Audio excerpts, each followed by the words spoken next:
Welcome back to the Buddhist Audio Bookshelf YouTube channel. Today, we delve further into the wisdom of meditation by Thanissaro Bhikkhu, also known as Geoffrey DeGraff. We deeply appreciate your support. Please take a moment to like and share this audiobook, helping us expand its reach and granting more individuals access to its profound insights. Don't forget to subscribe to our channel for instant notifications when new content is released. Together, we can disseminate the teachings of meditation and mindfulness, fostering a community dedicated to enlightenment and inner peace. Your participation in our mission to make these transformative teachings universally accessible is truly invaluable. Let's begin today's reading. Freedom, Conditioned and Not. June 11, 2015.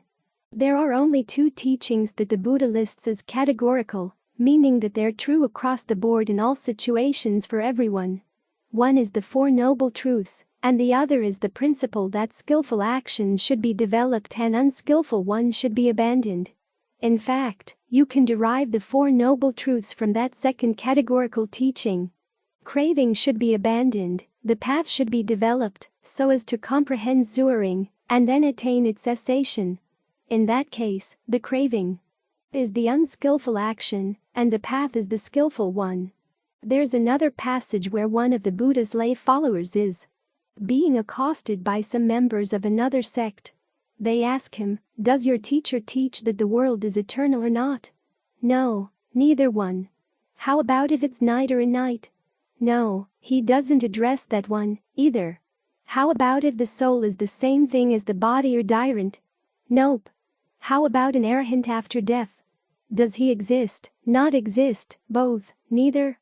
The Buddha doesn't address any of those issues. So the people say, "Your teacher doesn't teach anything." Apparently, those were the hot issues of the day. But the Buddha's follower says, no, there's one thing he does teach. He teaches that skillful actions should be developed and unskillful ones abandoned. That principle was the Buddha's central teaching. Afterward, the follower went to tell the Buddha about the conversation, and the Buddha read what he had said. So as we're sitting here meditating, it's important that we have a sense of what we're doing right now, whether it's skillful, whether it's not, realizing that we always have the choice. You can either abandon skillful actions or you can develop them. You can abandon unskillful ones or you can develop them. And the Buddha's recommendation, of course, is to develop the skillful ones and abandon the ones that aren't. It's happened many times, though, that I've been teaching retreats. It happened here in the States, and it happened recently in France when the question gets posed. This obsession with the minutiae of your little actions, isn't that getting in the way of realizing the oneness that's around us all the time? Why don't we just let go of questions of right and wrong, and open to the oneness? There is oneness. The question, of course, is what kind of oneness is that? It's an idea. It's a perception. And how reliable is that perception? You can apply the perception of oneness to all kinds of things. But as the Buddha pointed out, even the highest state of oneness of non-duality is fabricated. There's a state where there's the oneness of consciousness, a sense of your awareness being one with the object. But that's fabricated and it's going to let you down. Even more so when you just slap the label of oneness on everything without really knowing what you're doing. After all, there is a choice. You can choose to use that label or not. And you have to ask yourself, why are you using that label? Is it skillful? What are you trying to avoid? There are a lot of areas of life where dualities really do matter. When you're having your brain operated on, you want the surgeon to know which part of your brain is the left brain, and which part is the right, which knife to pick up and which knife not to pick up. And of course the issue of Zuering places a lot of dualities on you right here and now. Zuering is different from not Zuering, the cause of. Zuering is different from the cause of not Zuering. Unless you're totally dead, you're going to prefer not Zuering. So the fact of Zuering forces dualities on us. And as the Buddha points out, it all comes down to our actions. Some actions lead to Zuering, and some to its cessation. That's why he taught a path of action, and said that its factors are right. There's something very unusual in the path, which is that it's based on the principle that your present experience is composed of the results of past actions, your current actions, i.e., your current intentions, and the results of current intentions, all brought together. Your present actions take the potentials from past actions and turn them into what you're experiencing right now as when you're choosing to stay with the breath. The fact that you've chosen to stay with the breath changes the breath right there. If you do it right, there's going to be a sense of ease that comes with the act of paying attention to the breath. The important thing in all of this is that your current actions don't have to be influenced by your past ones. There is some freedom of choice here.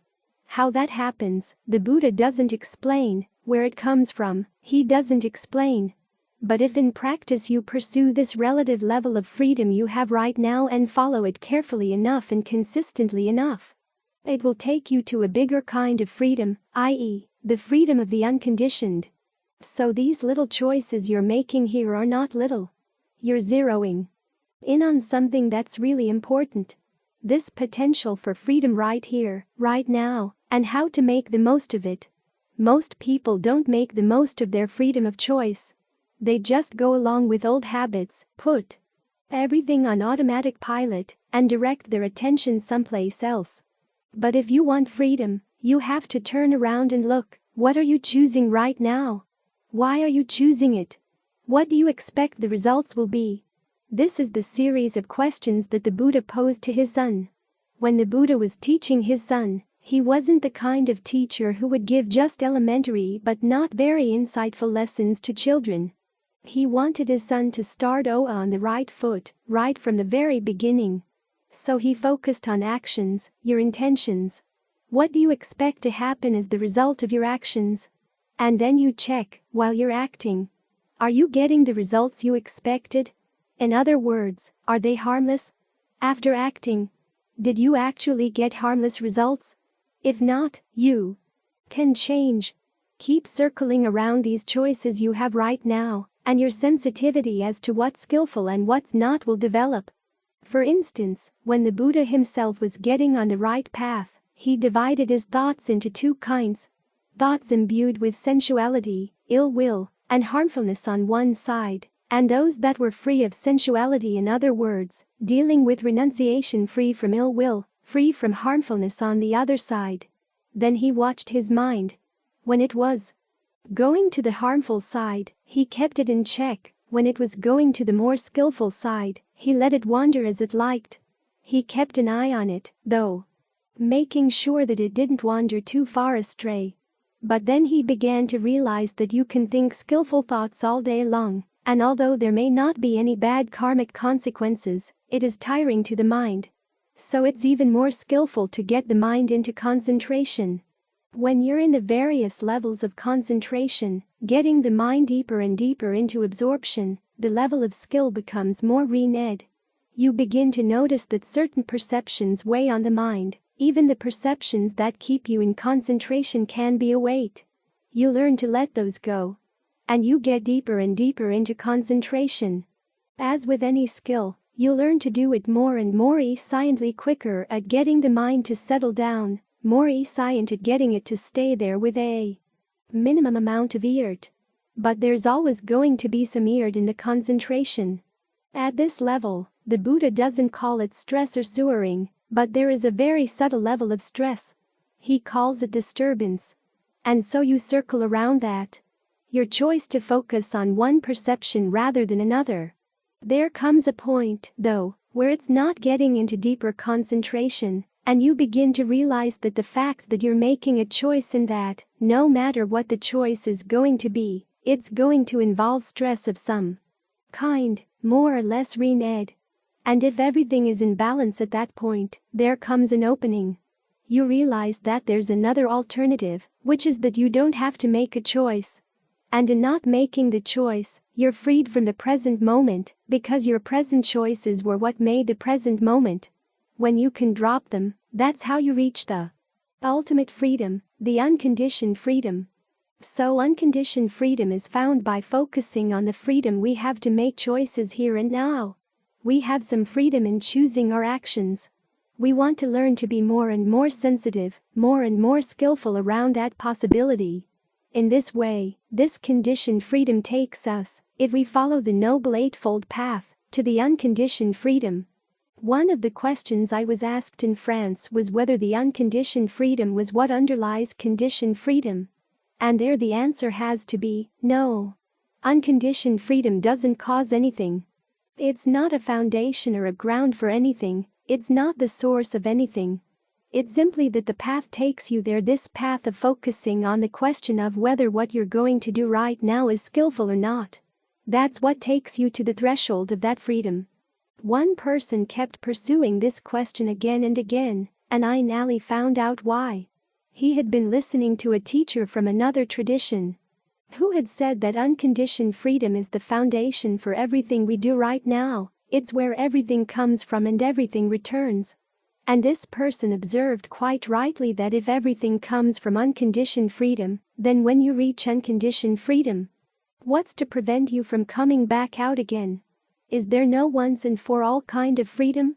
If unconditioned freedom were the source of things, there would be no escape. There would be no now release from sewering. But here, unconditioned freedom is not the cause of anything at all. It's totally separate from causes. You end it by exploring your present causes. But there is a leap. A disconnect. Still, pursuing this supposedly minor issue of the fact that you can choose to be skillful or not in your choices right now actually takes you to something really big. A freedom once and for all, which you can't end any other way. So make the most of the freedom you've got now, and it will take you to a freedom that's bigger than anything you can imagine. The Language of the Heart, 1. March 12, 2016. The purpose of learning about the forest tradition, the teachings of the forest Ajahns and some of their history, is to bring their lessons inside. The phrase that you'd hear often about the Ajahns is that they speak the language of the heart. In other words, they learn the Dhamma through listening, they learn the Dhamma through thinking about it, but then as they actually applied the Dhamma, they learned new lessons in their own hearts. And those are the lessons they wanted to convey. They saw that the purpose of the Buddha's teachings was that they be put into practice until they led to a goal beyond them. As the Buddha said on the night of his passing away, there were devas who were paying homage to him by sprinkling heavenly scents and heavenly flowers, and playing heavenly music. And he told his attendant that that was not the way in which one paid homage to the Tathagata, the Buddha. The true way to pay homage was to practice the Dhamma in accordance with the Dhamma. In other words, the Buddha had spent all his many lifetimes to find awakening, and it wasn't for the purpose of heavenly music, heavenly scents, or heavenly flowers. It was for the purpose of finding a skill that could be passed on to others, to solve his own suffering and then to teach that skill to others, so that they could solve their own suffering as well. This was the whole point of the Dhamma. And so the Ajahns went straight for the point. And they encouraged others to do that as well. It's interesting that, of the various Buddhist traditions in Thailand, the forest tradition was the one that attracted the most Westerners. They saw that it dealt straight with the problem in their hearts, too. It was simply a matter of translating the language of the heart into their hearts. And so it's good to reflect on how to translate things into your heart right now. On some levels, it's not that hard. You're focused on your breath. Try to bring your awareness to the breath and see what you can notice about what you're doing that's keeping the mind disturbed. Then clear away that disturbance so that it can settle down. That right there is where you can dig in. If you find that any of the teachings are directly related to what you're experiencing, they can give you encouragement, give you guidance. When I was newly ordained, it was my second year as a monk. A set of books by Ajahn Mahabua came out, which would be translated literally as the Dhamma collection for getting ready. It was a series of Dhamma talks he'd given to a woman who was dying of cancer. And it was an unusual set of circumstances. She didn't have that much background in formal Dhamma training, but she had a very immediate problem that she earnestly wanted to overcome, which was how to face her own imminent death with skill. This set of circumstances inspired Ajahn Mahabua to give some of his best talks, in my opinion. Because on the one hand, they are directly related to the main problem, but they also explained a lot, and they are not bound up in too many technical terms. The talks he would give to his monks would often assume that they had a background in the Dhamma textbooks and some background in Dhamma language. But in her case, she didn't have that background, so he started speaking straight from the heart, from his own experience. In my particular case, I remember reading a passage where he talked about how thoughts begin to form in the mind with a little bit of a stirring, a perception is slapped onto them, and then they turn into full-blown thoughts. I had noticed that in my own meditation, I had never seen it explained anywhere. And so my immediate reaction was, finally, here's somebody speaking directly to that problem. And so it's good, as you go through the teachings of the forest tradition, to find which teachings speak directly to your problem. And if you have some background in where the Ajahns are coming from, it helps to translate some of their terms, so that you find that something which at first glance might not seem to be relevant, actually is relevant to what's going on inside. Very relevant. This problem of communication is a big one in passing on the teachings. After all, suffering is something that we each feel for ourselves. It's not part of our awareness that we share with anyone else. It's like your sense of the color red. You can't take that and compare it to other people's sense of red. We don't really know how other people see red. We agree that a particular color we can point to is red, but what red looks like to other people, we don't know. Your own pain is something even more private. It's something that you feel exclusively yourself, no one else can feel your pain for you. But as it turns out, the solution to the problem of how you relate to the pain so that you don't suffer, that solution lies within your awareness as well, the inner area of awareness, the private area of awareness. And so communication across that barrier can often be difficult because we let in some words and keep others out. If our frame of reference doesn't allow for something, it just goes right past. Years back, I was giving a Dhamma talk at CIMC. This was very early on in my time back in the States. At that time, I had a set of standard Dhamma talks I'd give in places where I wasn't familiar with the people.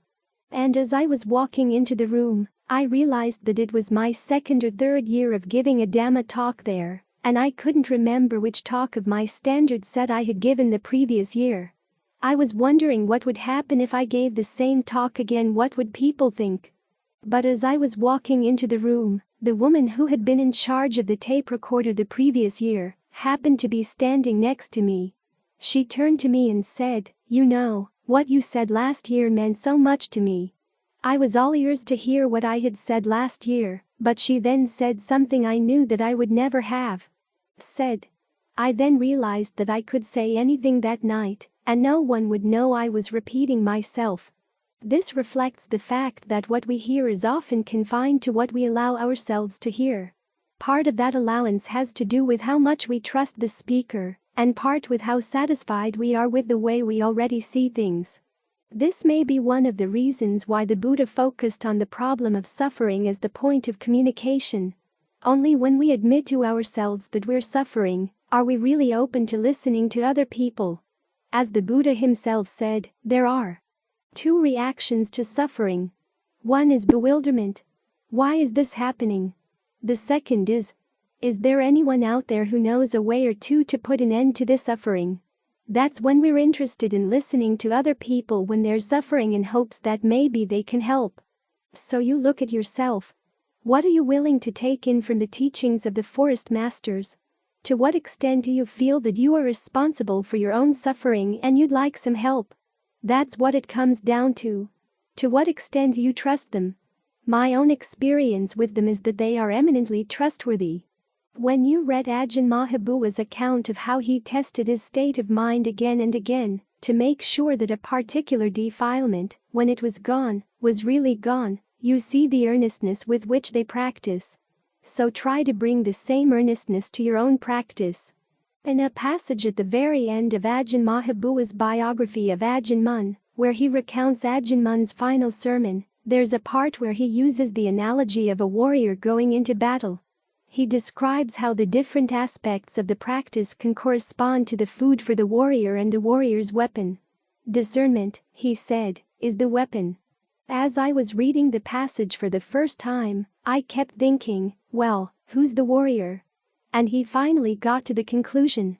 The warrior, he said, is your determination not to come back and be the laughingstock of the defilements ever again. In other words, you've allowed your greed, aversion, and delusion to drive you for who knows how long.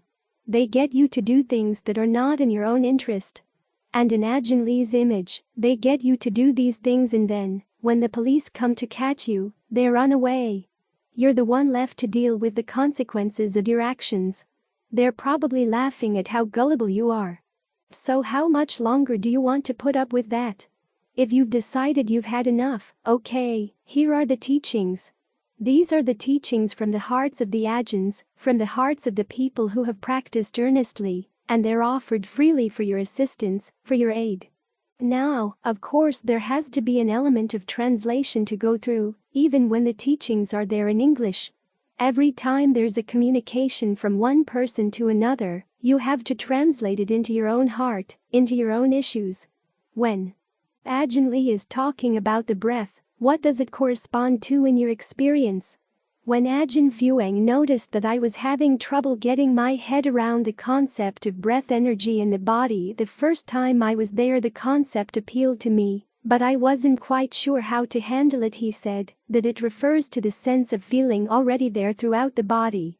It's just a matter of learning to recognize that feeling as breath energy. Then you just start working with what you already feel, seeing it as a type of breath. So take that concept and see how it helps you to get the mind to settle down. The question that was waiting for me tonight was, to what extent do people consciously decide they're going to take on a jhana practice, and to what extent does it naturally come? The answer is both, in the sense that when you're doing a mindfulness practice, you're not thinking jhana, but jhana is the aim of mindfulness, to finally get mindfulness really solid and steady, like the flame of an oil lamp. As they say in the texts, the establishings of mindfulness, satipatthana, are the themes of right concentration. In other words, when mindfulness is really established and solid, you're going to get the mind into jhana. Mindfulness gives you a frame of reference to look at what's happening in the mind, to recognize certain states of mind as either skillful or unskillful. And when you know what the state of mind is, then you know, if you've read anything else in the Dhamma, how you should behave toward it. Which are the things to abandon, which are the things to develop, which are the things to comprehend, and what techniques you can use to go about doing that. As you abandon things that are unskillful, comprehend whatever suffering you're creating for yourself, and develop the path, the mind will naturally settle down. In getting far away from sensual thoughts, far away from unskillful thoughts, the mind has the tendency to want to settle down and find some peace. And there's your jhana, regardless of whether you thought of it or not. Years back, there was a lay Dhamma teacher who was going to spend some time in the forest refuge and do some work on the breath. So he asked me if he could have some interviews over the phone. One of his first conditions was, don't try to get me to do jhana, okay? I said, okay. But as he started working with the breath, he found himself getting into the stages of jhana in spite of himself. So it's not necessary that you think of jhana. In fact, jhana is not the topic of jhana, the breath is the topic. Not one of the factors of jhana is the thought, jhana. You direct your thoughts to the breath, you evaluate the breath, you evaluate the relationship of your mind to the breath, and as you get more and more interested in that one issue, the mind gathers around one place. Then the sense of pleasure, the sense of rapture, will follow.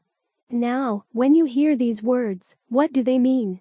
Look into your own experience and try to gain a sense of how they're talking about things happening in your mind. Some of these sensations you're already quite familiar with. I remember one time, when I got into a state of concentration, that there was a certain feeling in my mouth. And I said to myself, I haven't had that feeling in my mouth since I was a child, a certain relaxation that I remembered from childhood, and that for some reason I had forgotten during all those years of being a tense teenager and a tense young adult. In many cases, concentration is a matter of settling into areas that you'll find familiar once you get there, and say, oh, this is what they're talking about. This is How you translate the language of their hearts into the language of your heart. So what they're talking about is not all that foreign. They're talking about their experience as experienced from within.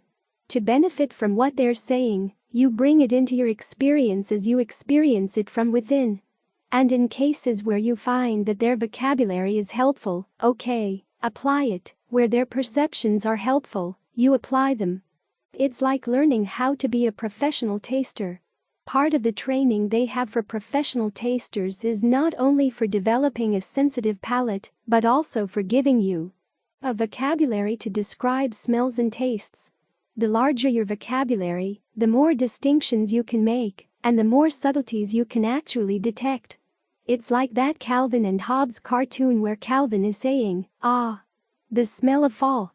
It's so indescribable." And Hobbes says, "No, I think it's describable. It's a snorky, bramblish smell." And Calvin comments, "I should have realized that tigers, with a more sensitive nose, would have a bigger vocabulary to describe smells." In other words, their sensitivity is what gave them their vocabulary. But sometimes it works the other way around. The more extensive your vocabulary for describing your inner experience, the more you begin to detect things in your own experience that you had glommed together, things you hadn't really paid attention to. As in the book, Drawing on the Right Side of the Brain, where the art teacher talks about teaching art students how to do very realistic drawings of people's faces, by telling the students not to look at the eyes or the nose or the mouth, but to look at the spaces between the nose and the mouth, the space between the nose and the eyes, the space between the eye and the eyebrow, and depict those. She found that people who ordinarily had trouble drawing could actually do really good drawings because they were looking at something they had never really paid attention to before, so they had no preconceived notions about how the space between your eye and eyebrow should look.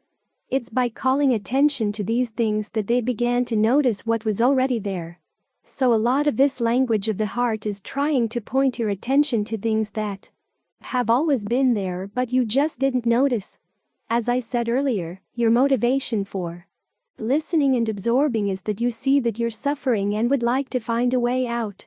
So keep that motivation in mind, and keep that willingness to learn in mind, so that when you take in the language of the heart and it becomes the language of your heart, it doesn't stop with just the words, it gets to the things that the words are pointing to, their whole purpose. There's that word atha in Pali, which is not the same as atta, which means self. This is atha, with an H. It means goal, but it also means meaning. The two words, Dhamma and atha, are paired very often in Thai Buddhism, and they're sometimes paired in the Pali Canon. And it's interesting that meaning and goal and profit, which is another meaning of atha, all come down to the same word. In other words, the meaning of the Dhamma, i.e., the atha of the Dhamma, is also its goal. The words point you to get to that goal.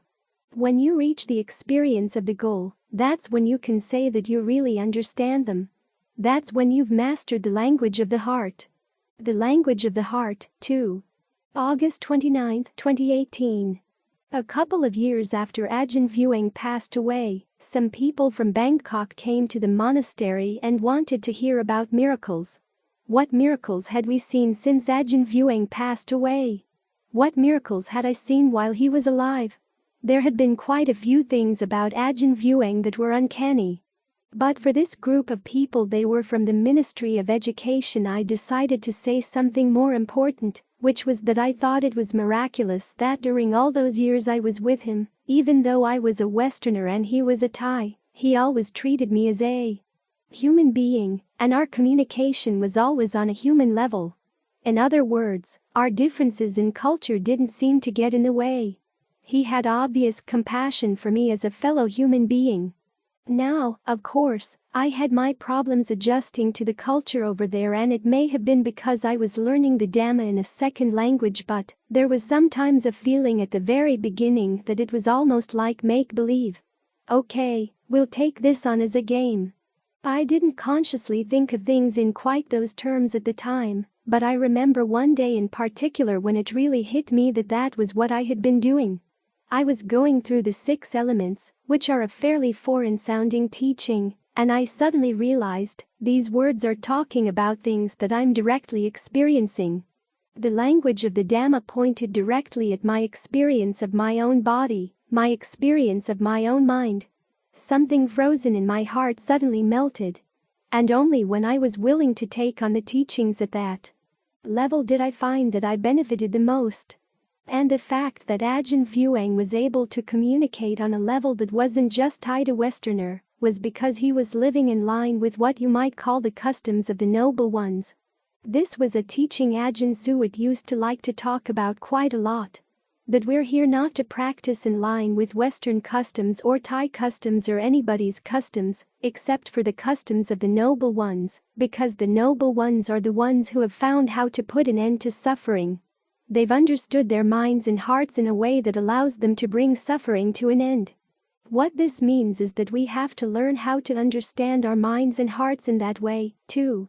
We can't say, well, now that the Dhamma's come here, I want Amma in line with my language or with my way of seeing things. That's putting up a barrier. After all, no matter what postmodernists may say, the Buddha was not trying to exert power over people. He was giving them a way of analyzing their minds so that they could understand, this is where suffering comes from. This is why it happens. This is how I can put an end to it. And part of putting an end to it requires that you understand it in those terms. The Four Noble Truths, the factors of dependent co-arising. These teachings may seem foreign at first, but that's an indication of how alienated we are from our own minds or from understanding how our minds work. These teachings provide precisely the tools that are useful for taking those processes apart. Understanding how we create suffering for ourselves and how we don't have to. So the language here is not just a relic of some attempt at power. It's an attempt to show kindness. And we're kind to ourselves when we learn how to adopt the language and realize that these terms are speaking directly to us. It may take some time to sit with them in practice until you see that, oh yeah, it's talking about this thing that I'm directly experiencing inside. But that's time well spent. You are submitting yourself to the Dhamma, but the Dhamma's not there to exert power over you. The Dhamma's there to help you find a way to end your own suffering. After all, your own suffering is probably the most intimate problem you experience. And the Dhamma's talking directly about intimate aspects of the mind, intimate aspects of the heart. There were times when I'd describe a meditation experience to Ajahn Fuang, and he'd explain it to me in different terms. Sometimes I'd be resistant. I'd say to myself, well, no, it actually seems this way to me. I didn't actually say it to him, but I thought it. Only after I got to know my mind better did I realize that he was describing it precisely the way it was happening. It was because of my own blindness that I didn't see it that way to begin with. So try to open your heart to the lessons of the Dhamma, and particularly to the lessons of the Dhamma you don't want to hear. This includes the lesson of how much effort has to go into the practice. Our modern belief is that we've learned how to do things in a much more streamlined and efficient way than they did in the past, and we often carry that attitude into the Dhamma, thinking that people in the past didn't know how quickly or efficiently these things could be done. But the Buddha was the sort of person who, if there were an easier path to the end of suffering, would have taught it. But the only path that works is a path that requires right effort, such as the 4 bases of success, 3 of which now are viewed with disdain in Western Buddhist circles. Desire, persistence or efforting and using your powers of judgment. The Buddha said that these are necessary for success in the practice. The only one of the bases of success that we still tend to follow is an intentness. That you have to pay attention. But then they say, well, there's no such thing as success or not success. Everybody's already awakened. Well, no, we're not. If we were already awakened, we wouldn't be suffering. And the Dhamma's not a Dhamma of make-believe. The Buddha didn't just sit around and think up ideas of what would be a cool vocabulary to pass on. He put his life on the line, and he tried all kinds of approaches before he found the approach that worked. Part of that approach is right view, which means that you take on the opinions of the noble ones about how suffering should be understood. They don't expect you to know for yourself just yet, Which is why it's called right view rather than right knowledge. It's an opinion you adopt until it gives its results. That's when it becomes right knowledge.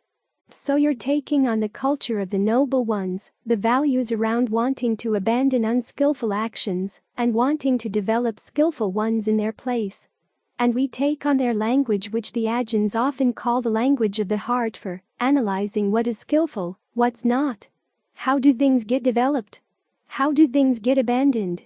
These tools are all there for our own good, for our own happiness. It's up to us to open ourselves up so that those tools can really do their work. And it's then that we realize how really well designed they are. Ajahn Lee makes a comparison. He says it's like a recipe for medicine. If you've never made the medicine or used it to treat a disease, the recipe doesn't have much value for you. It's something that gets stashed away and forgotten in a pile of papers. But if you've ever realized, okay, I've got this disease, this is the medicine I need, I make the medicine, and it works, then you treat that piece of paper with a lot of respect. And it's the same with the practice. You take the Dhamma and you put it into practice. You really apply the Buddha's analysis to your mind. He said that this is why you're suffering. You say, okay, I'll admit that. I'll take that on and see what happens when I can understand my mind using his vocabulary, using his perspective. When you see how it really works, that's when you see why we bow down to the Buddha so much around here. That's the appropriate response. He took the Dhamma out of his heart, and it's meant to be taken into our hearts. That's when we appreciate how good it is, so that when we chant, the Dhamma of the Blessed One is well taught, well expounded, we see how true that really is. No one in charge. January 29, 2016. To maintain its health, the mind needs its own place to rest. Not just resting in sleep, resting with alertness, awareness. That kind of place requires several skills. One is the skill of just being able to be quiet. Another is the skill of being able to cut away your interest in things outside. Some people find this to be the scary part of the meditation.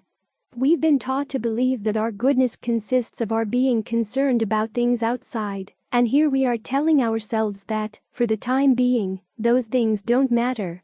As they say in the forest tradition, the sky could be falling, but we're going to stay right here and not let it get to us, because we need a part of the mind that things don't get to.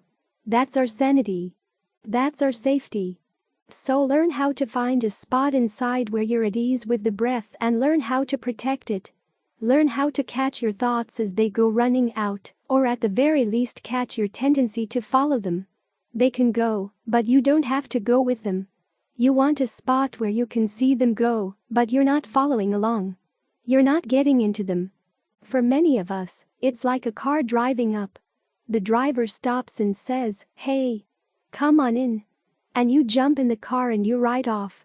You very rarely ask, "Who's driving? Where are we going?" The car looks shiny, so you think, "Let's go," and you jump right in.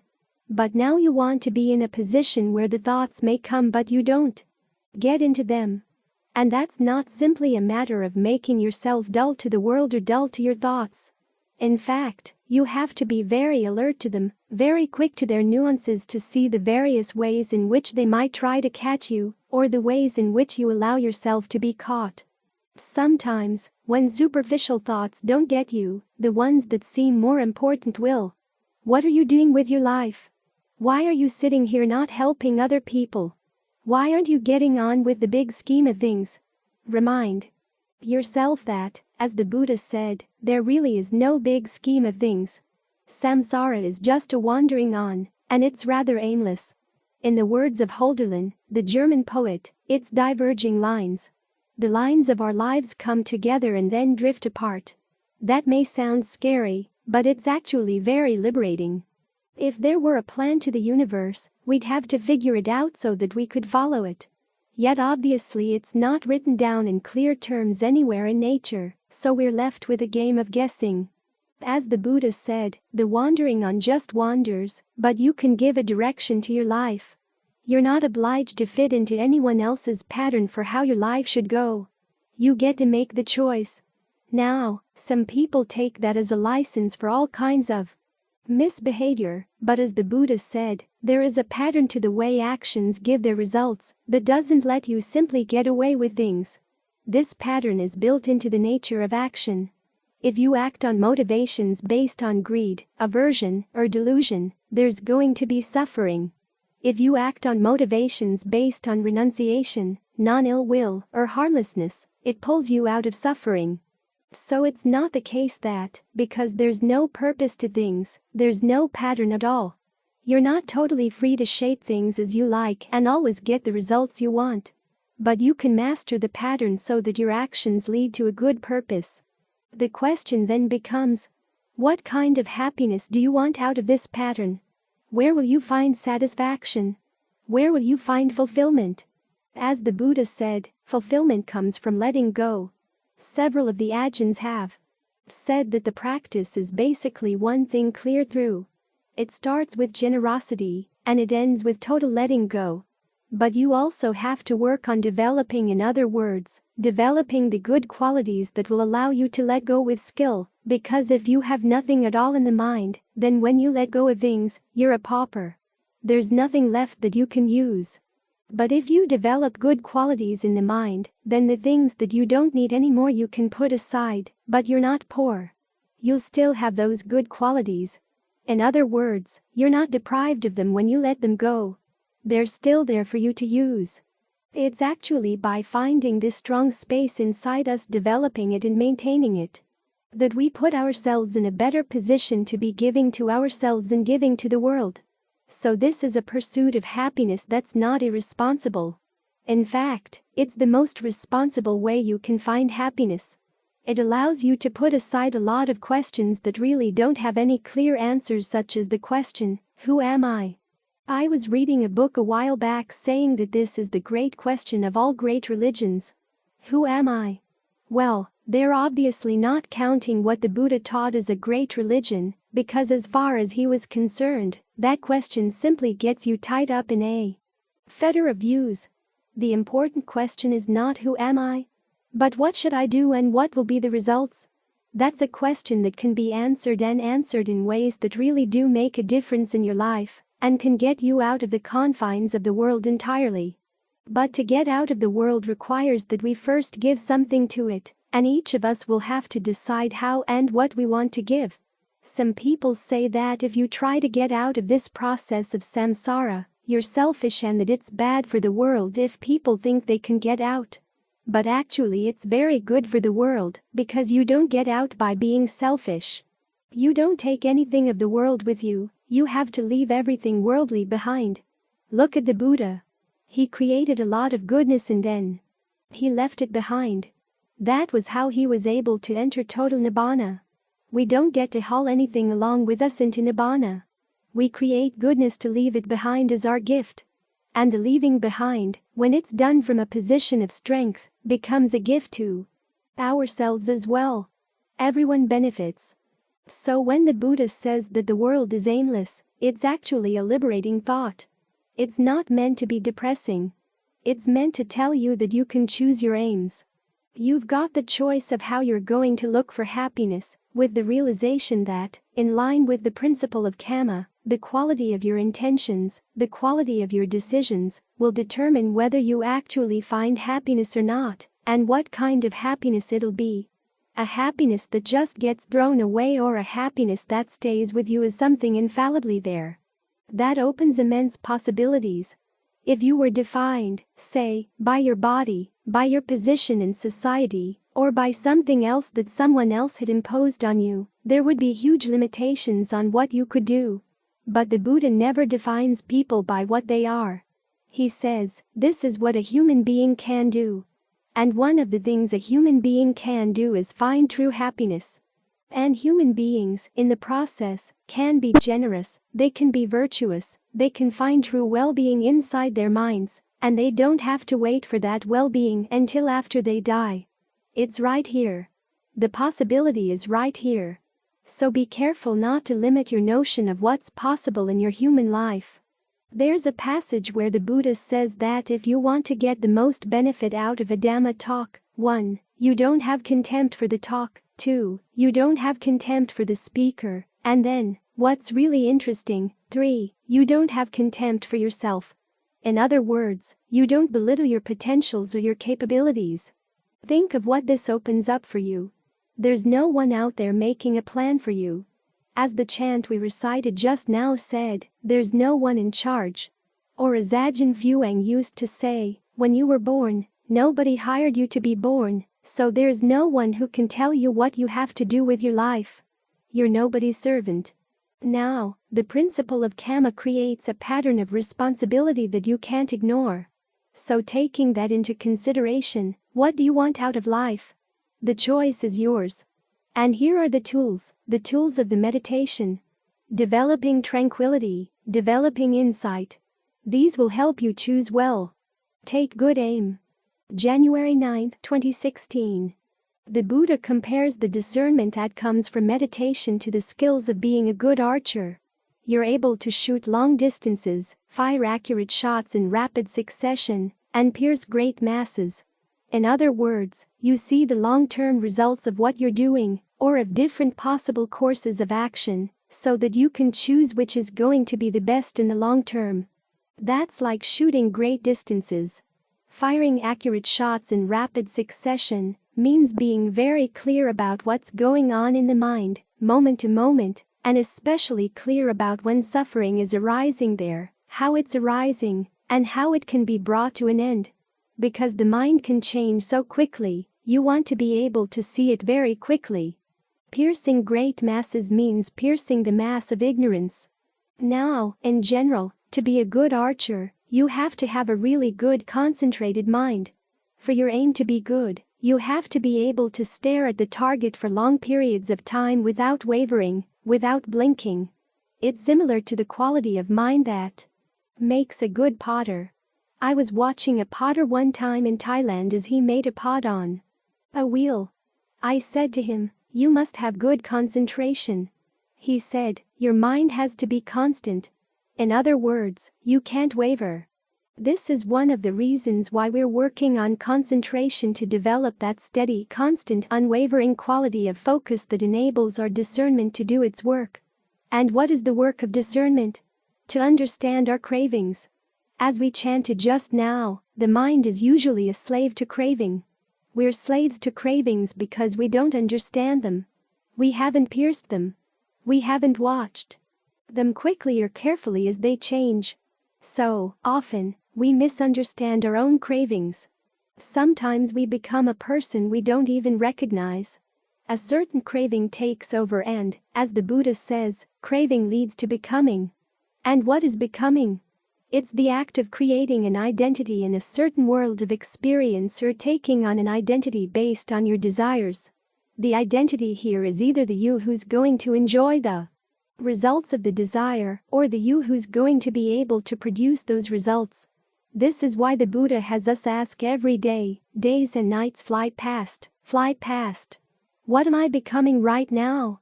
Whatever you're becoming, it grows out of your desires and your cravings. And if you don't know them, then even what you are flies out of your control. Sometimes people come, asking, "Who am I?" That's the big spiritual question, we're told, or what's the purpose of life? What's the meaning of life? And the Buddhist answer is, basically, you are what you define yourself to be, and your purpose in life is what you decide it's going to be. There's no overarching purpose to the universe. Remember the Buddha's vision of the universe, it just keeps going through many cycles, around and around and around. It goes nowhere. And the beings within the universe go around and around, too. They wander here and there, but keep coming back and then going on and keep coming back again. If they don't get out, they don't go anywhere, either. And as for what you are, that keeps changing in line with your desires. Now, some people find this scary, but the Buddha saw it as an opportunity.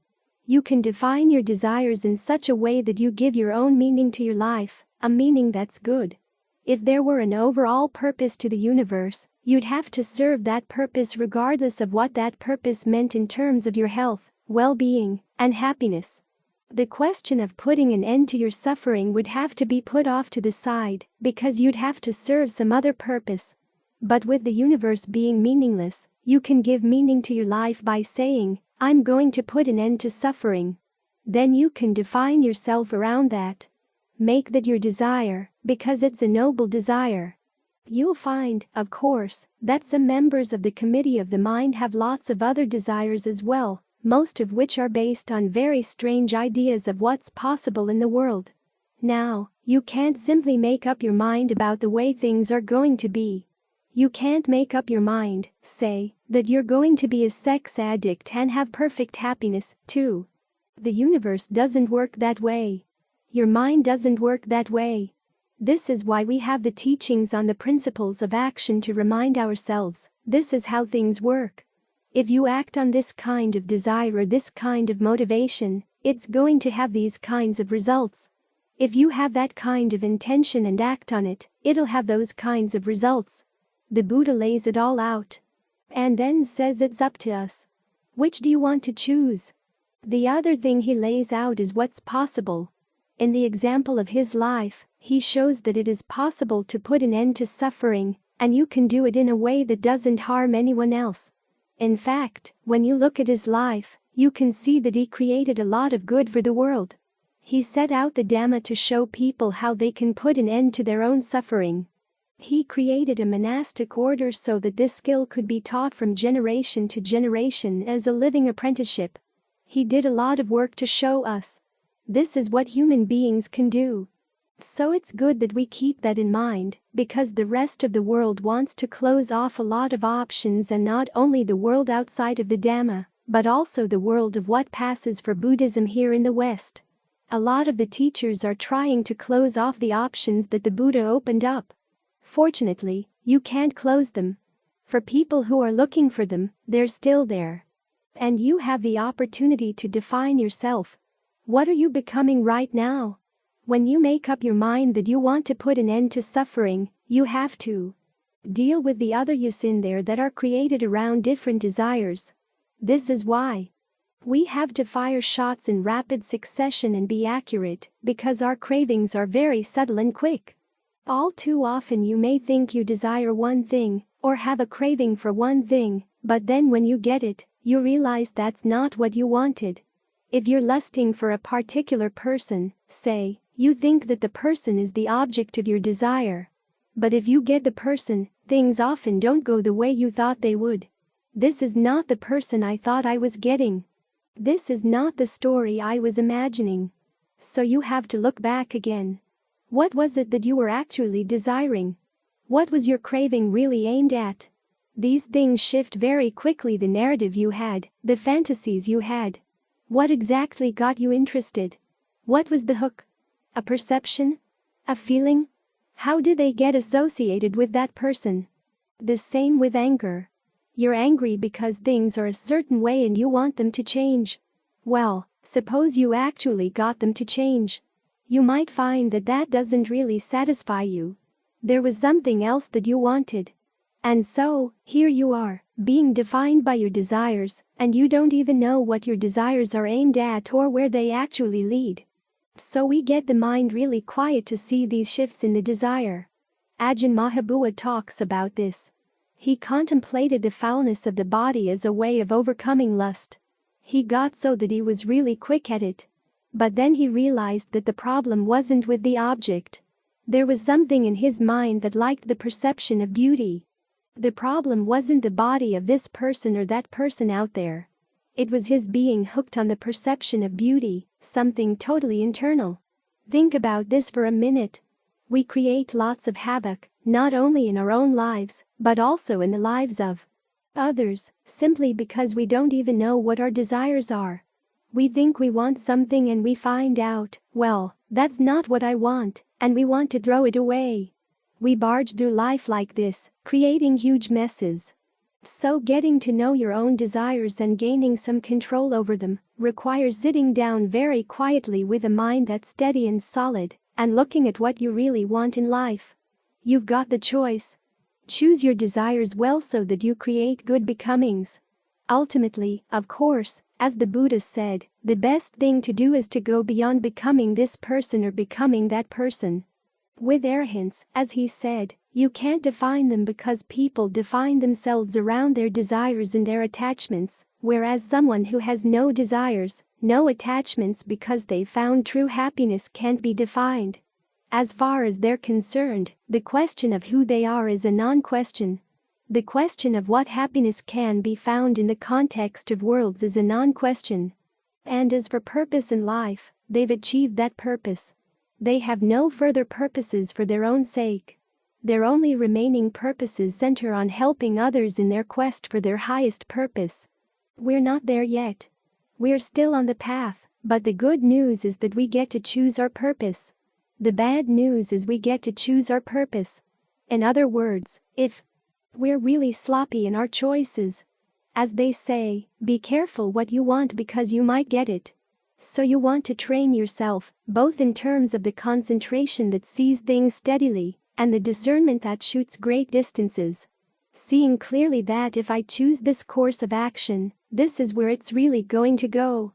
This is the discernment that helps to get you past the usual muddled perceptions where you think, well, I think I might want this person, or I think I want this situation, and you try to get it, and it doesn't turn out to be what you thought it was.